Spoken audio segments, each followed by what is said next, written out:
जहाँ इस्लाम पैदा हुआ वहां भी वो मुसलमान सही मुसलमान नहीं है, हम ही रह गए हैं। हमें ही पता है कि हम्म। इस्लाम क्या है और क्या नहीं है।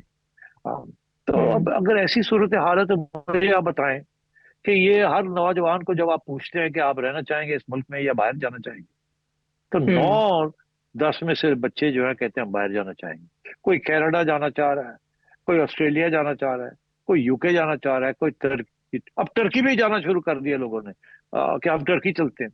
कोई मलेशिया जाने शुरू हम्म। हो गए थे पहले। दुबई, अमीर लोग दुबई जाने शुरू हो गए। तो अब बात हम्म। यह है कि यहाँ तो लोगों को नजर आ रहा है कि कोई प्रोस्पेक्ट नहीं है। अब तुम भी जाके लंदन बैठ गई हो, पता नहीं क्या ठीक तुम्हारे है। इरादे हैं। नहीं, कोई ऐसी वैसी ना काम सीढ़ी करना। तो नहीं, नहीं, मैं तो वापस आऊंगी। मैं तो ऐसे कोई इरादे नहीं है, लेकिन मसला ये है कि कोई भी अगर यूके आता है या कहीं पे भी जाता है तो यही तस्वुर किया जाता है कि वो यहाँ से भाग गया है।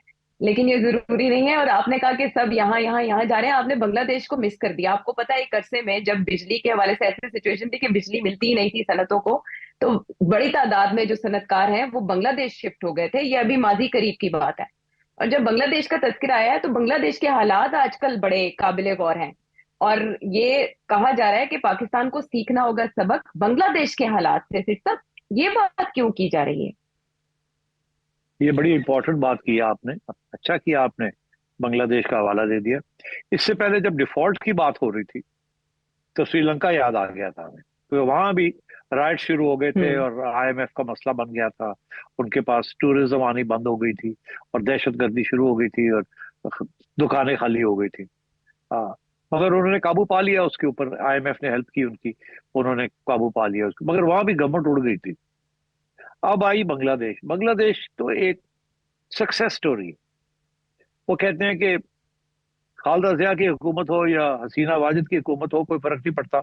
उनकी इकोनॉमी जो है वो चलती जा रही है। 5-6%, 5-6%।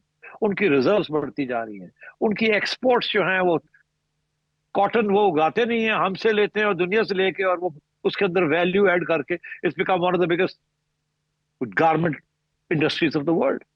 और वहां से वो फॉरेन एक्सचेंज कमा रहे हैं। फिर उनके भी बहुत से लोग हैं जो बाहर गए हुए हैं, वो भी रिमिटेंसेस कर रहे हैं। तो इट्स अ सक्सेस स्टोरी। और सबसे बड़ी सक्सेस उनकी क्या है? उनकी सक्सेस दो और एरियाज हैं जो कि हम भूल जाते हैं। एक ये, उन्होंने पॉपुलेशन को कंट्रोल कर लिया। उनको हम्म। पता है कि पॉपुलेशन बढ़ी तो हंगर फॉर हम्म। जॉब्स वो हम सप्लाई नहीं कर सकेंगे, we have to keep population down. तो उन्होंने हम्म। क्या किया, मैं आपको बता दूं आज। शुरू शुरू में ही कोई 20 साल पहले उन्होंने फैसला किया कि पॉपुलेशन को कंट्रोल करना है। अदरवाइज हम भूखे मुंहों को हम खाना नहीं दे सकेंगे। इतना हमारे पास होगा ही नहीं देने को, ना ही मुलाजमतें होंगी। तो पॉपुलेशन को कैसे कंट्रोल करना है? वहां भी बहुत सख्त इस्लाम का राज था। तो उन्होंने क्या किया, उन्होंने 30,000 मुल्लों को नौकरी दी और कहा कि सुनिए, आप जाएं, पिंड टू पिंड जाओ, गली से गली जाएं और लोगों को समझाएं कि मजहब के खिलाफ नहीं है पॉपुलेशन कंट्रोल। कोई इस पे पाबंदी नहीं है मजहब की हम्म। तरफ से कि जी आप करें। तो उन्होंने रिलीजियस उलमा को इकट्ठा किया, उनसे कॉन्ट्रैक्ट किया, उनको समझाया। वो उन्होंने कहा सही कह रहे हैं आप, इसमें इस्लाम का हम्म। कोई दर्ज नहीं होना चाहिए। हम्म। हम जाके समझाते हैं लोगों को। तो they used the religious people to explain to the people of Bangladesh hmm. कि इसमें कोई इस्लाम की हम्म। तरफ से कोई रुकावट नहीं है कि आप पॉपुलेशन कंट्रोल नहीं कर सकते। कोई ऐसी बात नहीं है, आप करें। और उन्होंने हम्म। उस पैगाम को सारे बांग्लादेश में फैलाया। और that was one of the reasons. उन्होंने और भी इंसेंटिव्स दिए। तो बात यह है कि हमारे यहाँ तो ऐसे कुछ नहीं है, किसी ने आज तक सोचा ही नहीं है।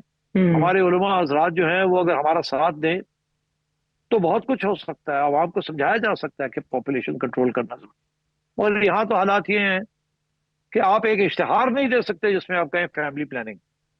आप फैमिली प्लानिंग, आप बर्थ कंट्रोल की बात नहीं करते जो कि इश्यू है। आप कहते हैं फैमिली प्लानिंग। ठीक है, वो सेंसिटिविटी है, मगर यार ये कब तक ये सेंसिटिविटी चलेगी? हकीकत को कब तक नहीं, हम्म। हम नहीं पहचानेंगे या रुकेंगे पहचानने से पहले? तो बात यह है कि जी। हमें ये भी इस किस्म के मसले भी हल करने पड़ेंगे। अब बांग्लादेश में क्या हुआ, इसके बावजूद कि उनकी लिटरेसी रेट भी अच्छा है, पॉपुलेशन भी कंट्रोल कर लिए, फिर भी वो जो हम्म। जॉब्स जो है ना, वो अभी भी पूरे जॉब्स नहीं मिल रहे लोगों को। और वो नौजवान हम्म। तबका जो है वो जॉब्स मांग रहा है, और उनको जॉब्स नहीं मिल रहे हैं। और वो जॉब्स नहीं मिलने की वजह से उन्होंने अब प्रोटेस्ट करने शुरू कर दी, यहाँ तक कि क्लैशेस होने शुरू हो गए हैं। अब आप सोचिए कि बांग्लादेश के अंदर जहां इतनी ग्रोथ हो रही है, जहां हम्म। नौकरियां क्रिएट हो रही हैं, एक्सपोर्ट्स बढ़ हम्म। रहे हैं, पॉपुलेशन कंट्रोल में है, तालीम बढ़ रही है, वहां अगर ऐसे हालात हो रहे हैं। श्रीलंका में 99% तालीम है, 99% लिटरेसी है, और वहां भी आपने देखा राइट शुरू हो गए। तो अब हम्म। Pakistan is like a time bomb. यहाँ तो इतने छोटे छोटे बॉम्ब्स, टाइम टिक टिक टिक टिक हो रहा है पॉपुलेशन का, हम्म। एजुकेशन का। अब मुझे बताएं, जब एजुकेशन का बॉम्ब चल रहा है, हमारे यहाँ हालत यह है कि बीए की डिग्री बंदा एक सेंटेंस नहीं लिख सकता, ना उनको उर्दू आती है ना उनको अंग्रेजी आती है। तो वो इस दुनिया में कैसे आगे बढ़ेंगे? तो वो यही होगा, टैक्सी ड्राइवर बन जाएंगे। इंडिया जो हम्म। है वो एक्सपोर्ट करता है मैन पावर, ब्रेन पावर। हम हम्म। एक्सपोर्ट कर रहे हैं टैक्सी ड्राइवर्स और लेबरर्स। तो कब तक ये जी। चलेगा? जब ये हम्म। बाकी दुनिया जो है जब एडवांस हो जाएगी, रोबोटिक्स आ जाएंगे, तो फिर ये लेबर की जरूरत नहीं पड़ेगी। तो अब बात यह है कि हम तो सोच भी नहीं रहे। और आखिरी बात, climate change. Pakistan is one of जी। The 10 leading countries in the world जहां क्लाइमेट चेंज बहुत रैपिडली हो रहा है, और पोल्यूशन बहुत ज्यादा हमें अफेक्ट कर रही है, और हमारे ग्लेशियर्स हम्म। मेल्ट कर रहे हैं, हमारी लेक्स डिसअपेयर कर रही हैं। और ये, और हमारा हशर क्या है कि ग्लेशियर मेल्ट करता है, बारिशें होती है तो फ्लड आने शुरू हो जाते हैं। पानी के रखने के लिए रेजर्वायर्स नहीं है, बिजली बनाने के लिए डैम्स नहीं, और वो सारे का सारा पानी या मिलियंस ऑफ लाइव्स लोगों को ले जाता है, या पानी समुद्र में चला जाता है। और यहाँ हर ना बार। पानी रखने का ना इस्तेमाल करने का कोई तरीका है। हम्म। तो मुझे अफसोस इस हम्म। बात का है कि हमारी लीडरशिप, खा वो जी। एस्टेब्लिशमेंट की लीडरशिप हो या वो सियासतदानों की लीडरशिप हो, हमें बड़ा लेट डाउन किया है इन्होंने। काफी कुछ आपने कह दिया अक्लमंदों के लिए, तो इसमें भी बहुत सी निशानियां अगर कोई समझना चाहे। लेकिन ये बात बड़ी इंटरेस्टिंग है कि इन सभी मसाइल के लिए वजारतें तो मौजूद हैं, लेकिन मसाइल अपनी जगह मौजूद है, और वजारतों पर आके सब अपनी बारियां लेकर अपनी नस्लें अपने मुस्तकबिल संवार चुके हैं। तो सूरत हाल किसी भी वक्त किस नहज पर कैसे जा सकती है, ये आपने जाना। हम वापस आते हैं एक ब्रेक के बाद। Welcome back. फिर सब जरा तरक्की याफ्ता मुल्क की तरफ चलते हैं, जहां सदारती रेस जारी है, और जो बाइडन जो कह चुके थे कि मुझे खुदा ही नॉमिनेशन से रोक सकता है, तो शायद खुदा ने रोकने का फैसला कर लिया, और वो भी नजरसानी कर रहे हैं। और डेमोक्रेटिक पार्टी के अंदर भी एक जैसे बगावत चल रही है, और उनको मजबूर किया जा रहा है कि वो दस्तबरदार हो जाएं इस रेस से। डोनाल्ड ट्रंप तो नॉमिनेट हो चुके हैं कन्वेंशन में, और वो पहले से थोड़ा टोन डाउन कर रहे हैं अपने बयानात को भी। आपके ख्याल में अगर जो बाइडन दस्तबरदार होते हैं तो उनका मुतबादिल कौन हो सकता है, और सदारती मुहिम पर इसके असरात क्या होंगे? देखिए, उनके पास कोई बंदा नहीं है